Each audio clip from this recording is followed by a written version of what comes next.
Bismillahirrahmanirrahim. Assalamualaikum warahmatullahi taala wabarakatuh. Yang saya kasih saudara pengurusi majlis, yang saya kasih Encik Safruddin yang kacak berjaya. Saudara pencatat masa yang itu alih dalam menjaga masanya. Saudara penghulu walau harus baca tetapi tetap kacak dan penghulu wajib. Dan seterusnya saudara-saudari yang saya kasih sekalian. Kau tu maksud?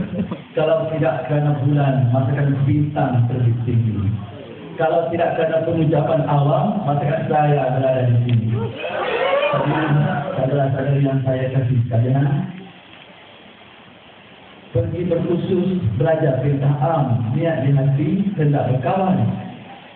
Sebelum saya menjabat salam, izinkan saya memulakan perkenalan. Saya Muhammad Faizal Afzal Muhammad daripada Jabatan Pelajaran di Sekolah Kebangsaan Kebangsaan 2. Sebagai dosen pembicara akan menyampaikan sebuah pengucapan awam yang bertajuk tentang kita sebagai generasi muda. Bagaimana yang dikatakan sebagaimana tajuknya, iaitu generasi muda mengangkat bangsa untuk membina negara. Saudara-saudari yang saya kasih sekalian. Jadi bila kita bicara tentang generasi muda, siapakah yang dikatakan sebagai generasi muda yang akan dikatakan mengangkat bangsa, membina negara itu?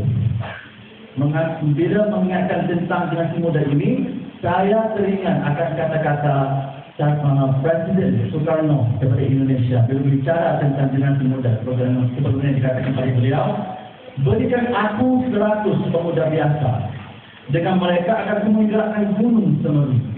Dan berikan aku 10 pemuda membara cintanya kepada tanah air, dan aku akan goncangkan dunia ini. Saudara-saudari yang saya kasih sekalian, bila kita bicara tentang generasi muda, siapakah yang kita katakan sebagai generasi muda itu?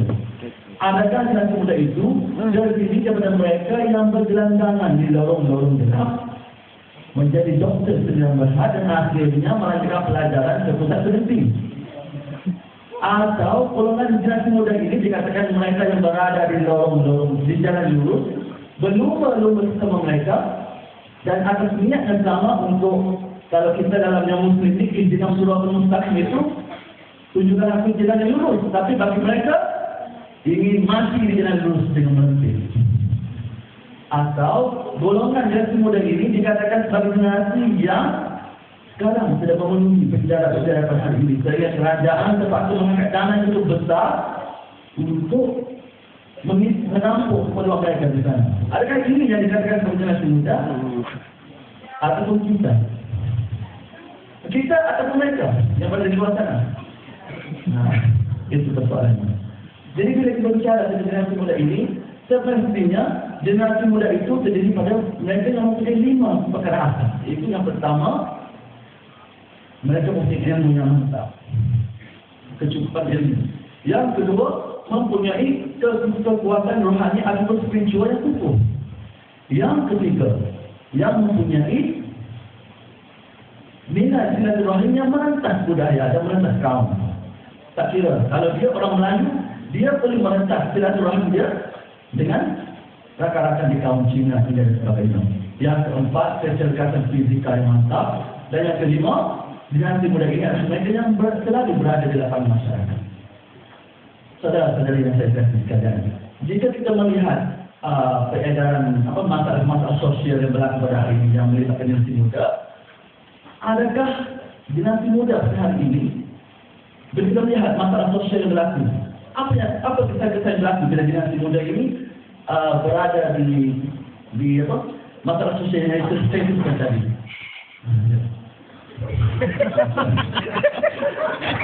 Ketakutan ini menyebabkan akan seorang itu terjatuh. Tetapi kita berbicara dengan dia, kita cuba ibaratkan dengan pen. Pen, apabila secara asalnya apa kegunaannya? Untuk menulis. Tapi bila dakwah tiada, apa yang berlaku? Buang. Dibuang ataupun digunakan untuk perkara yang tidak sepatutnya. Seperti bergurau teman-teman kita dengan mencucuk dia. Ataupun digunakan untuk nak menggaruh di belakang kita, bahwa kita tidak dapat dapat di tangan kita, betul?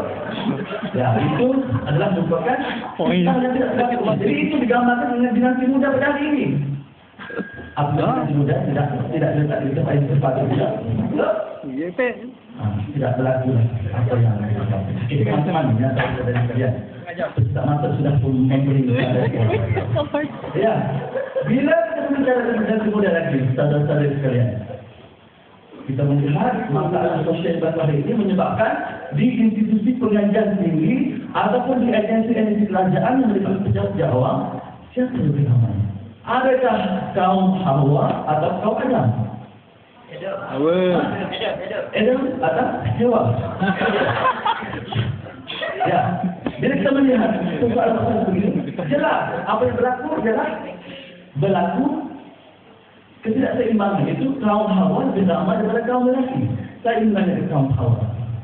Apabila sudah berlaku dua masalah begini, adakah akhirnya kaum Hawa bila melihat persoalan Nabi Adam sudah semakin kubur, Hawa menguasai IPT dan Hawa dan sebagainya. Adakah ini akan menyebabkan kaum Hawa buat satu keputusan deklarasi mengambil keputusan untuk mengambil alih kepimpinan Sahgan ke kaum lelaki? Ada begitu? Itu? Ya atau tidak? Ya. Okey. Sama ada dia atau tidak, saya ingin tegaskan di sini bahawa anda kaum Hawa tidak layak untuk mengambil alih. Betul tidak? Ini bukan kerana saya seorang lelaki. Walaupun dia atau tidak di kalangan Hawa buat seperti begitu, ini adalah fakta. Tidak seperti saja dalam sini untuk menyatakan Hawa bukan untuk merendahkan kaum Hawa ataupun untuk meletakkan kaum Hawa di kelas yang kedua atau sebagainya. Kerana untuk mengambil alih pimpinan negara yang dilakukan oleh kaum Adam yang dikuasai sekarang, saya rasa kaum Hawa lebih besar, lebih banyak lagi tugas, lebih besar lagi tugasnya. Iaitu, okey, saya teringat akan kata guru saya. Kata guru saya, berikan aku wanita yang sekadar menghayung buaya. InsyaAllah aku tak akan meletakkan mereka di curug-curug dapur, kerana tangan kanan yang menghayung buaya, tangan kirinya mampu untuk menggoncangkan dunia. Bila itu maksud sebegitu, ini bermakna jangan bersedia kaum Hawa bila kita menjadi seorang Perdana Menteri atau Presiden sebuah negara. Tidak mustahil anda akan menjadi isteri pada seorang Perdana Menteri. Betul atau tidak? Kalau anda tidak percaya akan logik ini, tidak mustahil di rahim isi anda suatu nanti akan melahirkan zuriat yang akan menjadi bakal seorang presiden ataupun Perdana Menteri di masa akan datang. Jadi kita perlu persiapkan dengan ilmu kekuatan kita. Kita tahu kita tidak kuat, tapi kita ada kekuatan untuk menjadi kuat. Impian tidak akan menjelma selagi kita tidak bermimpi untuk impian. Jadi teman-teman yang saya kasih sekalian, oleh kerana masa tidak mengizinkan, saya tahu pencetak masa sudah marah di belakang. Saya akhiri dengan cakap pantun. 4 hari mengaji ikan, telah kita lupa membawa umpan. Apa yang benar jadikan panduan, apa yang buruk jadikan sempadan.